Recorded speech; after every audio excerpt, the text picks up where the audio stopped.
a week later, we've sold a ton of bottles. Like the website went from selling 10 to 15 orders a day to like 1,000. It was nuts. I mean, like broke our website and everything.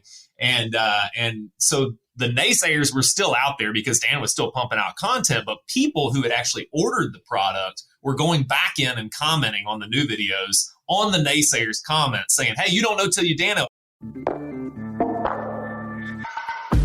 You're listening to CPG Launch Leaders, the show where we interview new product trailblazers. Get ready for inspiration and secrets from the front lines of CPG innovation. Now here are our hosts, Darcy Ramler and Alan Peretz. Welcome to CPG Launch Leaders. I'm Darcy Ramler, here with special guest co-host Mike Mernon.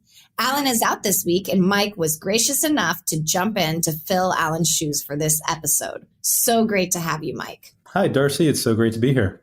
Today, we will be sitting down with Tyler Watson. Tyler is the SVP of Sales for Dano's Seasoning, a brand that has seen tremendous growth since launching in 2017.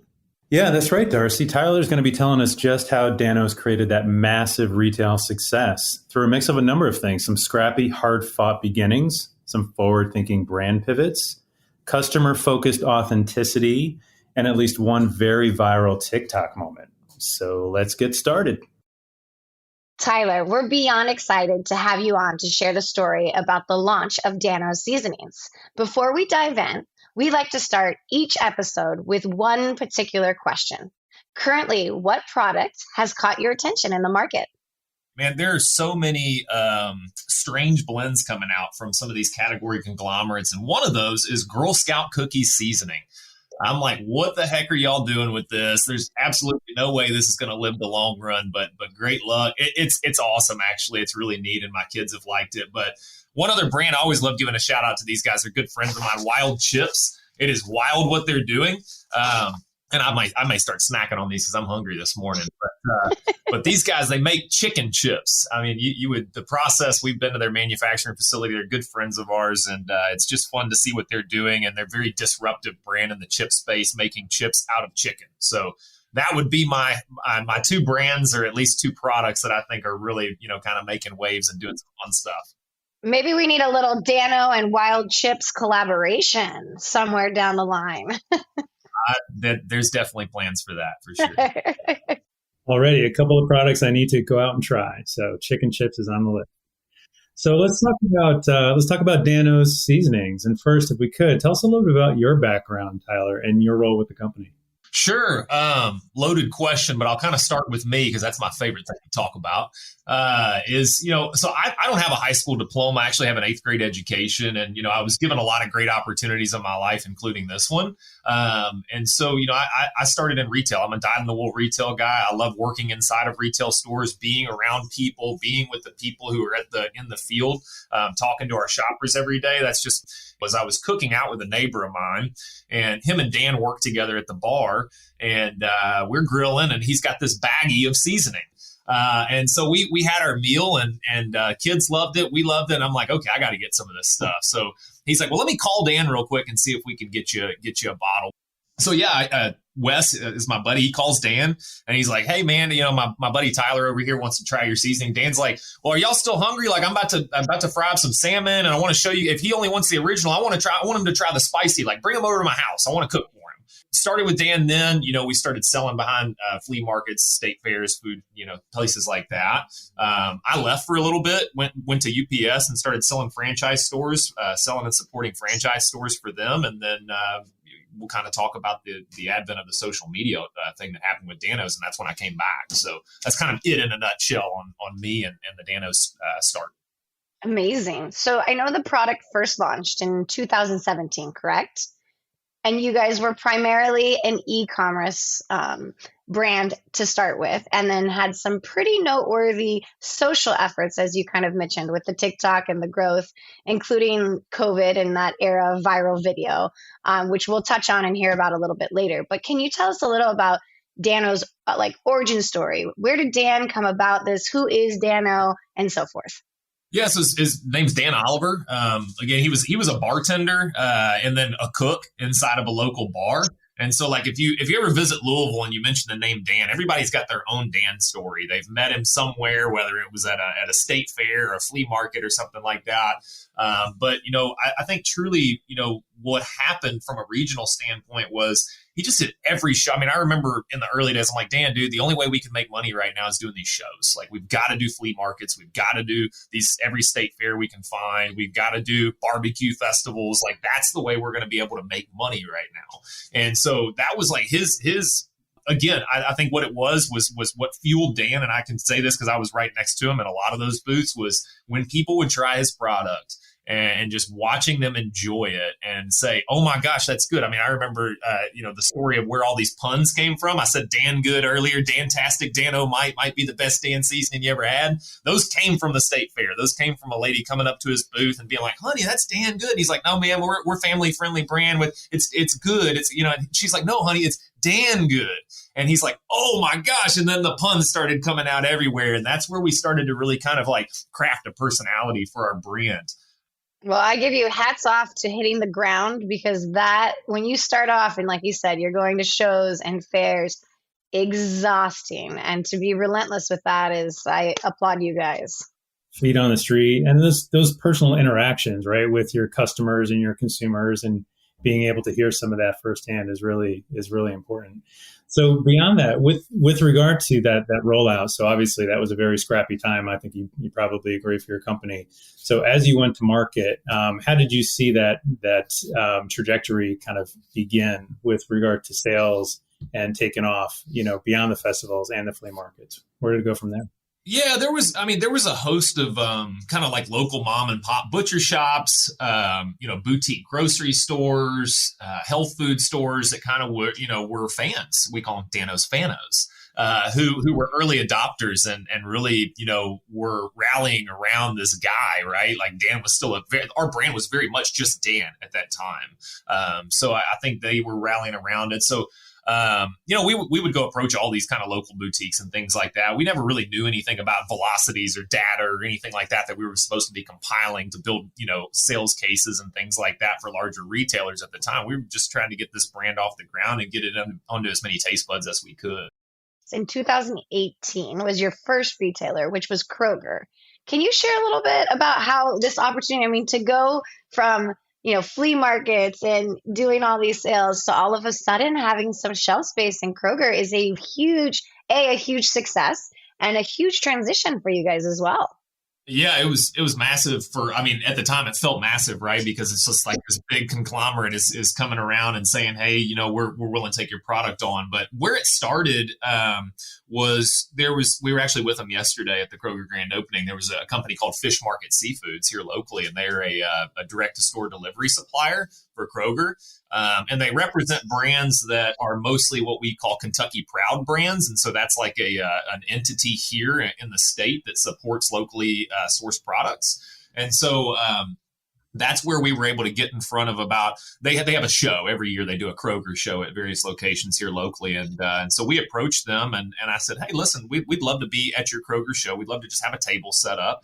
And what that was 100 plus Kroger managers from here, in the state and surrounding areas come and try products that are maybe new to them. Maybe they're not in the stores yet, or maybe they just got into the stores. Or maybe it's new products launching for local brands that they carry just in this kind of like small division of about 116 stores. I say it's small now. It was huge to us then. And so I remember how awesome it was to kind of partner up with Brad and Steve over at Fish Market. And just a few months after that show, our product was on the Kentucky Proud rack. That's great. And it's wonderful to have a partner like that can bring you along. And you said you're still very connected to them, which is wonderful. All right. So that's 2018, right? And a couple of years prior to 2020 when the world shut down, so to speak. And so you've had a trajectory leading up to that point. Love to understand what happened. How did the world change for Dan-O's seasonings at that point in time? Yeah. So as I mentioned earlier, I actually wasn't with the company during that time, but Dan and I were still very good friends. I was still a huge ambassador for the brand and support, function for the brand while I was doing other things. And so I remember the story well. Dan was actually heading up to a show up north kind of further away than he'd ever really ventured. It was like Michigan or something like that. And Dan listens to the radio. He's a radio guy, and sports radio particularly. And he turns it up, and they're talking about how everything's shutting down and everything's canceling. And he finds out the show he was headed to, he was almost there, was canceled. So I remember him telling me, he's like, on the way back, man, I just threw on a podcast. Like, I never really used to listen to podcasts all that much, but I threw on Gary Vaynerchuk, Gary V. Everybody knows Gary V. And, Gary's like, hey, if your brand's not on TikTok, you should be yesterday. And so Dan just takes that to heart. He goes back home. He immediately sets up his kitchen for cooking videos and starts to really, he's doing them himself, but he kind of bought a tripod and had other things that we would use at the state fairs to show, the crowds on our Facebook and stuff. I mean, he was always wanting to put cameras and eyes on the brand. And so I think he started to really find his niche when he was like, okay, recipe videos. That's what I need to be doing. I need to be doing recipe videos, showing people how to use Danos, because you don't know till you Dano. So obviously, big burst of brand awareness and sales came from the founder's first viral video. I believe, if I'm correct, there may be something about crab cakes in a can here. Love to hear that story. Yeah, so Dan went and bought some canned crab, and he's he's fixing up this recipe of canned crab cakes and using Dano's spicy on it, and the video quality wasn't great. But again, I think it just lends to what we've built, from an authenticity standpoint. People just saw this guy, this average Joe, putting together this recipe. And so really, it went viral for a lot of the wrong ways. I think everybody in the Northeast was like, what in the hell is this guy doing? He's using canned crab, and people were like, just talking mad, smack on the brand and just saying, that's not how you do it. That's not how you do it. And, Dan, man, he's so good about just kind of embracing the naysayers. It's hard as a personality, especially putting your face out there, to accept that some people just aren't going to like what you do and maybe not even like your product. But what he did was really admirable. And I still love the story to this day. He went in and commented on every single negative comment. And he said, you don't know till you Dano, what I just said, that little trip. And so it was like, a week later, we've sold a ton of bottles. Like, the website went from selling 10 to 15 orders a day to like 1,000. It was nuts. I mean, like, broke our website and everything. And so the naysayers were still out there because Dan was still pumping out content, but people who had actually ordered the product were going back in and commenting on the new videos on the naysayers' comments saying, hey, you don't know till you Dano. I just got that. And it's actually really damn good, and started using all of our puns and things like that. So it just this community was born and came to life and started to sell for us. And to this day, I mean, I can't tell you, we don't need a sales force. We just need our fanos to continue pumping what we do out there, because it truly worked. But that was the canned crab viral video. That was our very first one that went nuts. Truly, it is like that marketing genius. And then to the power, which I try to teach my kids all the time, the power of kindness. When you go back and reply to every single one of them, it started that dialogue that, like you said, just continued to have. The fans were going to be really true fans, and then they end up being your spokespeople for you. Yep.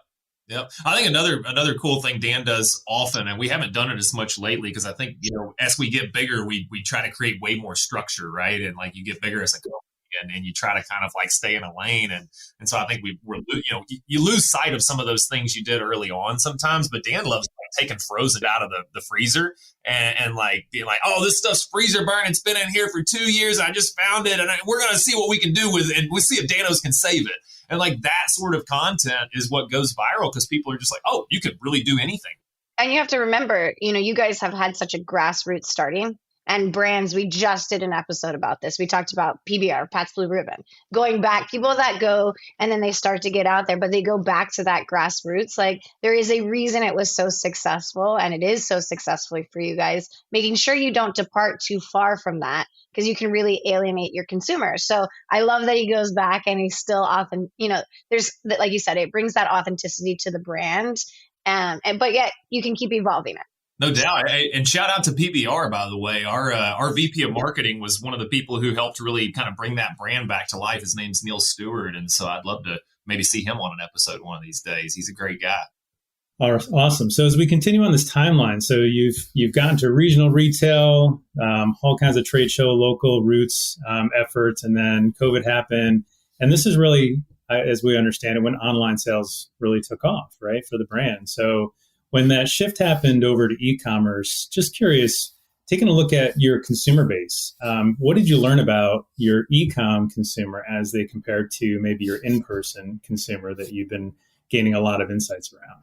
Yeah, so thankfully we were set up to sell on Amazon. We were looking at making a product easily accessible. So we went right onto Amazon and saw sales from every corner of the country. If I'm being honest with you though, like we call them Danalytics, we weren't getting the Danalytic data that we probably needed in order to learn more about our customers. So I wish I could tell you that we learned a ton about who was buying our product at that time, from DTC to Amazon and e-com and things like that. But truly, I think we probably could have done a lot better there and maybe have gone a little bit faster and farther. But that's just not something that was in our wheelhouse. So I wish I could tell you that we had the magic sauce to that what was all happening, but I think really we learned a lot from it, and we've started to pivot, our strategies a lot more recently to learning more about our consumer. I use the word. I love Curious George. Curious George is like one of my favorite characters of all time. And I think that we could all be Curious George about our shoppers. Like the more curious we are about our customers and shoppers buying our product, the better off we're going to be, the better we're going to connect with them. And we're going to make less mistakes in their eyes when we get to know them a lot better. Well, and Tyler, you said something that was very resonated with me. And obviously I'm a firm believer of you. When you opened up, you talked about being out in the stores, still learning from your consumers, asking the questions that you guys need to ask. I mean, that truly is how you continue to evolve a brand. But when you become an overnight success, like you said, it went from, 15 bottles to 1,000 bottles a day. It is hard to play catch up to learn all of that. So it's almost like you have to, you got to calm it down, then you've got to regroup and kind of restart with that. But now after this big wave about 2021, where your e-commerce, success was happening, when and then why did you guys decide to approach in-store again? Like, how did that pivot go from a strategy standpoint? And did you just see it as the next evolution? Was there a certain retailer that came to you first? Yeah, great question. I think what was happening was brands were like blowing up on Amazon at this time. Like during COVID, there was just so many brands that were able to capitalize on it. I mean, it was such a terrible time for a lot of companies, but for CPG brands in particular that embraced this vehicle that is social media to communicate with people, we won. I mean, in a major way, we won shelf space that turned us into more like pantry staples and household names that are emerging and are going to be here for decades, if hopefully centuries. So I think what happened is retailers started to look at these brands and saying, hey, we want to dip our toes in the water with these creator-based CPG brands. We need to bring personality, to a bland set, right? We personally saw this as an opportunity to capitalize on our awareness that we gained through that social media. So what I did was, the brand approached me, Danos approached me again and was like, hey, we're getting these retail offers, like we're getting retail buyers contacting us. At the time, we were really just a marketing agency selling a CPG product. So we didn't have a sales force. So they said, Tyler, we need you to come back and kind of figure this whole grocery game out and figure this whole thing out. And I'm like, heck yes. Like, I love this brand. I've always been passionate about it. And I'm just like, this sounds like the best opportunity for me to come back in Danos. But yeah, so my first order of business was really to find as many early adopter retailers as I could. So we had some really awesome accounts out there. Shout out to Hy-Vee in the central region, Food City over on the kind of East Coast, Knoxville, Chattanooga, Abingdon, Virginia area. I mean, those guys were the two that really kind of helped us build our case study. But what we did, we hired a bunch of what I call flavor slangers. Which were folks who worked for us who went out in the field. So we'd get, 100 stores with Food City, right? And they'd carry our product. And so I'm like, okay, well, let's hire two flavor slangers and some product specialists to go in there and demo our product all the time, to go around to all the stores, drive around the states, drive around to all the stores, get to know all the managers, encourage them to buy our shippers out of the warehouse because we couldn't bring it into the store. We had to get them to order from their warehouse. And so we just created this whole like ecosystem of excitement for our brand. Meanwhile, on the marketing side, we were like running commercials in those major trade areas, and we were like making sure we got like regional spots for the Super Bowl, NCAA championships. Like we wanted to look way bigger than we were, so that people we would get their attention, and they'd come into the stores, they'd see Dano's, and it was like, oh, okay, that's those guys I saw. There's a new seasoning brand in town. Let's try them out. So we did that with those two retailers, but all the while we kind of had Kroger and Walmart like kind of poking around. What are you guys doing? Should we look at like maybe some regionality tests and things like that, regional test pilots with your product? And I mean, all the while I'm making this argument, I'm like, listen, our brand awareness is coast to coast. So like, there's no sense in you trying to find a pocket of stores for us to focus on, because our marketing efforts are going to be national. We can't just focus and precision our marketing strategy to one area of the country with the strategy that we have. It's social media. We touch on everybody. So thank God. I mean, they agreed. They said, okay. Well, and that's the beauty of kind of having that dual strategy, right? You had Amazon up and going. So if you were, you laid into those grassroots of the social side of it, where it really all started, you could still continue that going, and the consumer can find you there. Like, I think like you said, what happened during COVID for CPG brands is, I always say the Amazon search bar became the new Google. People were going there, they're searching it. So like, as you're saying it, maybe you're not a brand with great brand awareness, or you're this new and innovative brand in the space. You're all of a sudden popping up on page one when someone like myself is like, we're doing a ton of barbecuing now. We're at home. We're going crazy. Like, we need to be outside and doing things. So, we need a new seasoning. And all of a sudden, this looks interesting. There's some good ratings and reviews. Let's try it. So I think that's where the beauty is that you could play in both spaces and still reach all consumers, but then start to get that in-store presence. Yeah, you hit on it, Darcy. I mean, I think, people were stuck, right? Like, we're stuck inside. We didn't know what to do. We were cooking at home a lot more, and a lot of us didn't do that.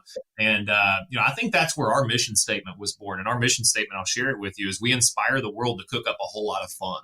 And when I started hearing stories from other people about how their kids, said, hey, this is a brand off TikTok, and they're now available at our store. Like, grab a bottle of this. And the parents like, I'm not going to buy something off of freaking social media. And they started looking at the bottle and like, oh my gosh, it's got less salt. It's an all natural product. There's no sugar in it. This is actually good for me. This is actually good for my kids, good for me. That's fantastic. Oh, see, it's easy. Watch out. So I don't know what you've done, but I'm going to have to hear these puns for the rest of the week from Mike. Created a monster. Yeah. No, I mean, what's amazing about the brand too is, and I've heard you say it before, it's just the brand is very unconventional. And so, I know you look to get into the spaces of authenticity, differentiation. So I want to go back to your retail sell-in and your conversations with the buyers. How did you bring those types of traits to those conversations, even with the retailers that may not have been all that enthusiastic about your product? We were able to bring our buyers along on a journey and bring them into our community and have very real conversations with them about our inexperience in the space, because our category, much like a lot of other categories, are dominated by, a couple brands. And so, when they started to see the velocities and success that we were having in these early adopter retailers, they're like, what are you doing? And I'm like, well, it's different than what you've heard of before. So you just got to kind of go with me on this. So we've been able to really kind of innovate together. And, when you say the word unconventional, I love that. I mean, I think disruptive, unconventional, untraditional, those things are absolutely what I believe our brand to be. And so, I mean, I've had conversations with buyers that felt like we should change our pack and say, take that little dude off the front of the bottle. It looks kind of like hickish, like, it's not going to resonate with my customer. And I'm like, if that's how you feel, like, we don't need to do business together, because this is who we are and this is what we're going to do. And this pack may change eventually, but right now this is what you're buying and this is what our customers are happy with. One thing I heard all the time, this was crazy, like, especially for somebody, I guess it's crazy to me, but like, people were like, yeah, we kind of feel like, buyers are like, kind of feel like your brand's like kind of a trend right now. I'm like, oh, okay, well, it's just my livelihood, Come on, guys. Like, that's a terrible thing to say to somebody who's putting their heart and sweat, blood, and tears into it. So, yeah, like I said, they wanted us to guarantee these outrageous markdowns if our product flopped. But, we agreed to every single one of them and just said, we're going to make this work. Let's dive into now. We're 2 years out at retail with you guys, and you are having, you said when his first hit in your first TikTok video, Dan was literally from his dining room table shipping products. You're 2 years in national retailers. Tell us how you pivoted that growth strategy, because that is turning, I mean, I know it's only 2 years, but that is turning on a dime to have national distribution from going to a table where you were packing your own, shipping labels. Yeah, we needed to buy a bigger table, right? So exactly. I guess 2 years ago when we started getting, some retailer awareness and things like that, I approached Nielsen and said, hey, I'd really curious about buying data. I want to kind of understand what we're doing inside of retail, how we stack up in where we are, even though it was very little distribution. I think at the time we were maybe in a couple hundred stores, 300-400 stores or something like that. And I'm like, I think we need to make this investment. And so we began to learn, a lot more about our customers, a lot more about our competitors, where we stacked up in the space, how we were, like at the time, we were actually number one on the brand ranking report on Nielsen, which is kind of an inflated number in a way, but it takes all of these different distribution metrics and velocity metrics and kind of compiles them together into one, like, hey, this is the fastest growing brand in the space. And Danos was it. So I remember the first day that I got demoed on the platform, that was what sold me, was like, oh my gosh, I can't believe that like we are making a real wave right now in retail. So because it was just kind of starting to get the grind going. But yeah, so we started kind of, taking consumer research projects a lot more serious, and creating processes, that we've never had before. So, stage gate process for new ideas from a marketing standpoint, comprehensive brand strategy based on data, not gut. That was kind of like huge for us. It's still one of those things where it's a hurdle we're trying to overcome. But I'll tell you, I think, right now we have this huge overarching goal as a company is to increase household penetration. And that's the number one metric that we're talking about right now here internally, and evolving our marketing strategy to be a lot more diversified than social media. But going back to social media, I think what we need to be doing better is we've got the awareness, we've got people kind of curious about our product. But man, I put something out on our Facebook the other day. They gave me admin privileges on our Facebook. They should have never done that. But I put something out there. I've started these kind of different campaigns and asking people, have you ever tried Danos? And 75% of respondents on our 2.3 million person following Facebook page said no. 75% of respondents said that. So for me, I was a little like, oh man, that really hurts. Like, you guys follow our brand, you like Dan, but you've never tried our product.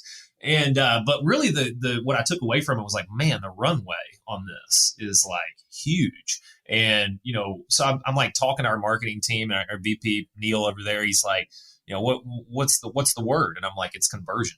And so how do we start to create and craft messaging that's going to convert that awareness into a sale? And I kind of put it to the team like this. I did a seminar the other day about this in Atlanta, but it's like, when you look at how many followers we have, how many views we have. So let's just say it's 100 million views every single month that we get. That's kind of the baseline average right now. As of this year is over 100 million views a month.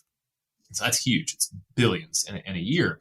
And we've only sold 3.6 million bottles in retail for the year. So it's like, holy moly, there's so many eyes on our product, eyes on our brand, but it's not equating to what we would have hoped in retail. And so how do we fix that? That's really the kind of the $1 million question right now. Hi, Jesse. What brings you to the airport? Mike, I'm off to the headquarters to share an update on the big launch. Oh, I've heard it's selling really well. Care to share your secret? Well, just between us, it's all thanks to Bold Labs. Their exclusive digital test market research allows you to optimize your product, marketing, and pricing before the big launch. That sounds fantastic. How can I learn more? Just visit www.boldlabs.com. It's all right there. This is the final call for Flight 723 to Chicago. Looks like we'd better go. Thanks for the tip, Jesse. See you soon, Mike. And remember, Bold Labs is ready to help your product soar. So I'm curious, with those conversations, with those relationships with retail customers, what has changed? Was it anything around your positioning, anything around maybe usage, education, things like that have come out of those relationships that you've been building with retail customers? Yeah, there's been a lot, and I think what we've had to kind of hold ourselves back on is making changes just based off of that feedback, because they're not our brand. They sell other brands and they want us to it's almost like I feel as though when they make requests that it's like, we want you to conform a little bit to what's going on. And so, I think we look at those requests and we say, okay, let's kind of run them through some decision filters. Let's kind of, we've created, as a leadership team, have created kind of like these filters that we run all these high level decisions and initiatives and projects through. And so, I think when we start to look at those and we say, is that going to help us achieve the goals that we've created internally? The answer is oftentimes no. And so that's tough. It's tough to go back to a retailer and just say, that's not something we're going to jab with right now. We're going to keep on kind of doing our thing. But yeah, I think that's it's really one of those things where we haven't changed it much. And I think it lends to the authenticity of the brand. It lends to that kind of farmer's market feel. I mean, I can't tell you how many people are like, I thought Dan still sold that stuff out of the back of his truck. And we're in 30,000 plus retail stores right now. So it's like, I love that. I love hearing that. I love people here locally. Even we're all in Louisville, Kentucky. All of us live and work here, and we're born and raised. And I love hearing that, even from local people. Just like, oh my gosh, I had no idea you guys were local, but I thought Dan was just selling that stuff on his website. And so I'm like, that's awesome. I mean, that's what I hope that always remains the case for people. Absolutely. Well, I have to say, Tyler, when you talk about your story and coming back, you guys set up a sales department, you set up a marketing department, you set up your own insights and R&D. I mean, really, to think about what has happened, I'm always a fan of looking back and realizing what you've established, what you've done. It is pretty phenomenal in such a space, and especially during a time, like you said, COVID kind of hit. Everybody was wondering what to do. To have this expansion and explosion is pretty remarkable, to be completely honest. But I know you said, it's a little bit of a committee when you decide to make a change, or if you decide to roll out additional flavors, products. Is there any tools, research, anything that you really lean into that in that committee, of how you prioritize things? So this is very recent. Was consumer research and consumption studies. We started looking at like what are consumers eating more of since COVID started. I think that was kind of like, we look at the world as like pre and post COVID, right? Like a lot of us in the CPG industry do, because it changed so many habits, not just buying habits, but like use occasion habits, and like people are looking at, how can we save money? Well, my God, you can cook at home and you can be healthier and you can save money, because it's not pumped full of butter and salt and sugar and all the other stuff that restaurants pump in there to make those things taste so good. So yeah, I think what you're going to see from us, and we're kind of testing the waters on this in this coming year, is more kind of niche blends, that can certainly still be multi-purpose, but are more specific from a use case standpoint, with our core value propositions still applied. So the low salt, the no sugar, more flavor, primarily natural ingredients, and overall better for you products. So, we'll see if it works. If it doesn't, we'll kind of go back to the drawing board. But I think what you're going to see is something pretty exciting. We just launched, I think we're talking about Primo. It was an exciting product we just launched yesterday. That's one of those where we looked at steak consumption and we looked at steak seasonings and where they were kind of under-indexed, over-indexed, and who owns that space right now. And we said, okay, we want a piece of that. Even if it's just 1% of that pie, we want a piece of it. Absolutely. And I was traveling, this is probably 4 years ago, over in Europe, but you do realize when you're over there and you go to the farmer's market, like they had amazing spices. We were in Croatia and they said, oh, this one we only use for chicken. This you only use for salmon. This you only use for this. And it's like, we brought back all of these different rubs, and then we were out of it and we're like, well, we're so disappointed, because it is nice. It's nice to have what's going to go on your table, like you said, replacing the salt and pepper, but then that expansion to say, hey, people are grilling a lot more. People are eating more salmon. People are doing this, to have it specific to, you become that household name, like you said, when you can enter into all areas of cooking for them. Yeah, and Primo was really was kind of our answer to a lot of the folks. I mean, we still take consumer like feedback very seriously, especially from fans. And so when we started to see people be like, yeah, you don't really have a steak seasoning, and we're all like just beating our desk, and we're like, oh, original is great on steak. What are you talking about? It's got the rosemary, it's the garlic, and and all this lemon zest and all this. People are just like, it's just not what I'm used to. I'm used to salt, pepper, garlic. That SPG is kind of like big right now. Everybody wants to go on their steaks. And so this was our answer to that. It's a very pepper forward type product that I think will resonate very well in the community of grill enthusiasts. Yeah, that's great. With regard to your structure, with Dano's seasoning structure, just again, a lot of growth here. So that actually has a pretty big impact when it comes to organizational framing. And so when it comes to marketing and sales, I'm just curious how you've aligned those evolutions with the growth of. Yeah, I mean, I'll be quite honest with you. I think we've struggled with putting the right people in the right places. I mean, our as I mentioned earlier, I think none of us are from CPG. None of us have built a brand before. None of us have worked in this industry in any really real capacity. So we don't necessarily grasp what an org structure for a well-oiled CPG machine looks like, and so. I believe personally that there's a lot more advantage than disadvantage to that because we're out of the box thinkers when it comes to that sort of things. But it's been a tough journey for sure from a learning curve standpoint, because Darcy, you touched on it earlier. It's just like, so yeah, I mean, I think, we've made a lot of key hires recently. We made some really key marketing hires. We got Neil on board. He's about 5 months in.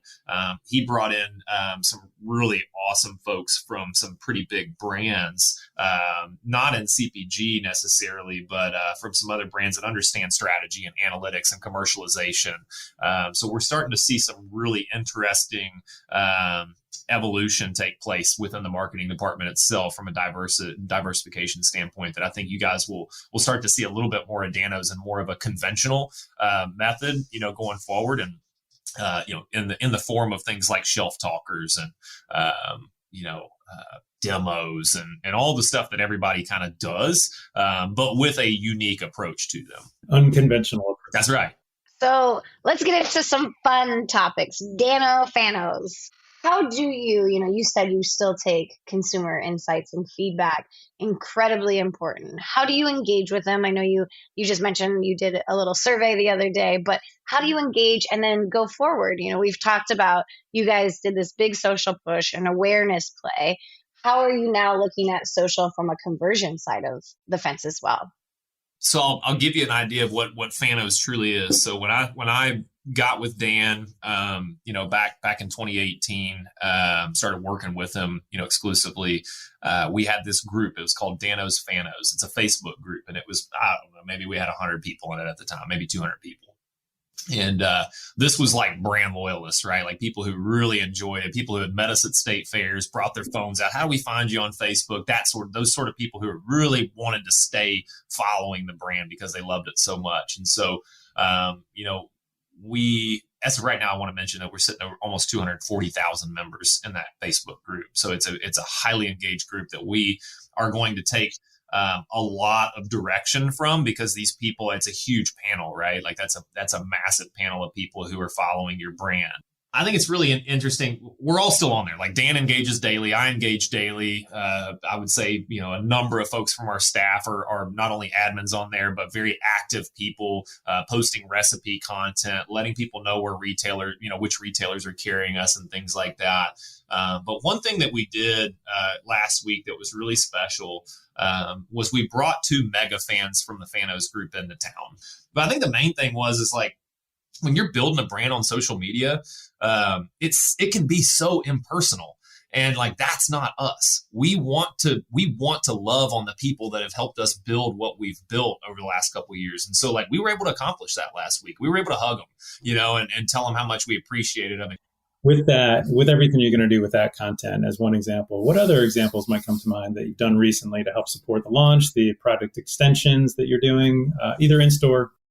Yeah, so we recently have really started talking about that word conversion, and I was looking at our pages, specifically Facebook, because again, like I told you, they gave me admin privileges over them, and I'm like, well, what can I do with this to kind of be a little bit more disruptive? And I always the team messes with me because I'll come in with this awesome idea, and they're like, oh, but you're not a marketing guy, are you? And I'm like, no, I'm not a marketing guy. And so anyway, I came up with this hashtag, and I'm like, hashtag in the wild. Finding Dano's in the wild. Like I was noticing that a lot of people on Fanos were like posting pictures of finding our product inside of stores, or they were taking a picture of our product outside the store and stuff like that. And I'm like, where would it live though? Like, because we don't want to spam, we don't want to spam our pages. We don't want to spam content with this type of stuff. Like it looks too salesy in a lot of ways. And I was like, well, what can we do with it? And I noticed that we weren't really using our stories. And so let's start encouraging Fanos. Let's just do it in Fanos. Let's do it in the Fanos group. Let's encourage them to like hashtag in the wild, find Danos at your local retailer and shoot a picture of it. Let us know where you found it so that we can then tag the retailer, share it in our story, put little GIFs in there that have the logos of the retailer in there and fun stuff. Just fun, engaging content that basically brings awareness to the fact that we're in a retail store near you. And so we threw it up, and I guess a couple weeks in, I'm like, holy moly, we're getting like 20,000 hits a day on just this little story stuff. This was an awesome initiative that was something we weren't utilizing stories at all, and the ones that we did were not very engaging. They were just like maybe a snapshot of an influencer's video using our product. Weren't getting a lot of engagement, a lot of fun. This was a great way for us to put that out there in front of customers and share people's stuff. Like, I mean, I can't tell you how many of the people were just like, I'm going to go do it again because Dano shared my stuff. And all these, like, that's so exciting when a big brand that you follow and love, shares your content or your posts. So it's been a feel good initiative for sure. And then, like I said, we're starting to look at more of those conventional methods like shelf talkers and demos and sampling in the store and things like that as well to drive trial. I feel like we may need to bring the In the Wild campaign back in summer because Danos is such a staple. It goes with you to the lake, camping, and then it's where it all comes about. I absolutely love that.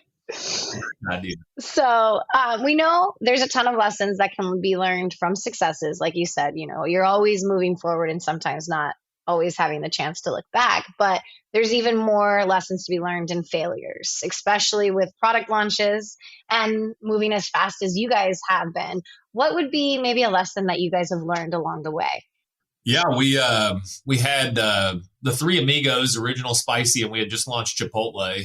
This was 2021 into 2021, and we were thinking about what we were going to do next. And at the time, Everything Bagel was a really trendy, season. Trader Joe's was killing it with their Everything Bagel. We saw some different brands coming out with that, and we're like, hey, me too. Let's do it. And we named it Everything Bagel. It was an awesome product. It was it wasn't just an Everything Bagel full of seeds and stuff. It actually had like our original flavor profile infused in it. And so we launched it as an Everything Bagel, and it kind of flopped. Not interested. I've got 8 of those, got 10 of those on the shelf already. I'm not interested. And so I went back to the team. It was our leadership meeting. I'm like, what are we going to do about this, guys? Like, we just flopped. We got a failure on our resume right now.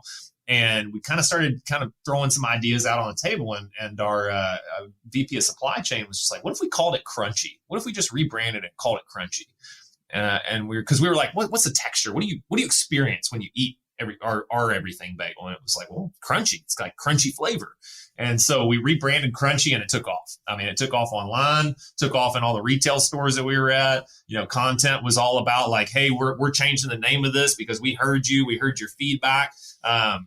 So yeah, I mean, marketing's worst fear is to have a rebrand, but in this case, it was one of those. It was early enough in our life cycle as a brand to where we learned the valuable lesson of a naming convention and how important it is for that to really resonate with the customer and your brand personality. And so that's what we did. It worked. So curious about. Clearly, there was a starting point that came from the OG ingredients and approach that Dan had come up with. What was different about launching those subsequent products later on, whether that be the flavor profile, the learnings from a marketing sales standpoint with each launch that came out after that? Yeah, I mean, our first products, Original and Spicy, they were like our Bible. Like that was where, they kind of laid the foundation for that universal like flavor profile. And we started to kind of build every innovation around that flavor profile. Though it be maybe subtle, it's still a familiarity to our customers. And it's something that you can kind of like, it transcends into each blend in its own unique way, so that there's always some sort of kind of like familiarity to our original flavor profile. So like we always like to say, if you like our original flavor profile, then any innovation that follows is going to have a subtle hint of that in it.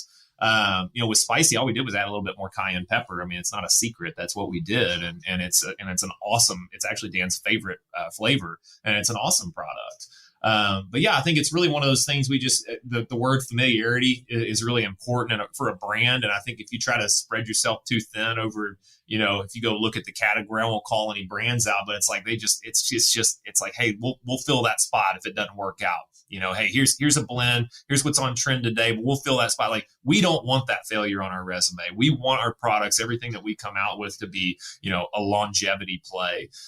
So yeah, it's been one of those things where I think those two have laid the groundwork for what we're building in the future. And I know we've talked a little bit about your launch Primo. Can you has there been any hurdles that you've encountered with this launch? Anything that you can share? Yeah, I would say like with Primo, ingredients were tough. Like if you look at the ingredients in Primo, it's black everything. It's like black Nigella seeds, black pepper, black salt, black garlic. We had to like air freight black garlic in, and it was like crazy. So I think that's been tough, like the ingredient availability.